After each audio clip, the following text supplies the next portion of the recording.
প্রিয় শুভাকাঙ্ক্ষী ও বন্ধুগণ, আপনারা কিন্তু ঠিকই শুনেছেন। আমি কিন্তু কৃষক হয়ে আপনাদের অনুপ্রাণিত করতে চাই। এবং সেই যে কৃষি, আমার কৃষির কিন্তু এই নারিকেল গাছটিও একটা অংশ। কারণ এরকম বেশ অনেকটি নারিকেল গাছ গত বছর আমি রোপণ করেছিলাম এবং মাশাআল্লাহ সবগুলো কিন্তু এরকম গ্রোথ নিয়ে উঠছে।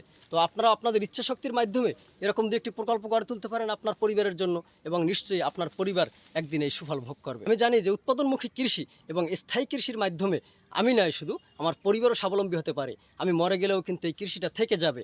তো তখন কিন্তু আমার পরিবার ঠিকই আমি মৃত্যুর পরও এই সুফলটা ভোগ করবে। তো আমিও আপনাদের পরিবারের জন্য সুনিশ্চিত ভবিষ্যৎ এবং নির্ভেজাল ফলমূল এবং তাদেরকে উৎপাদনমুখী কৃষির বাগান উপহার দেওয়ার জন্য আপনি আপনার ইচ্ছাশক্তির মাধ্যমে এরকম ছোট ছোট বাগান আপনি গড়ে তুলতে পারেন।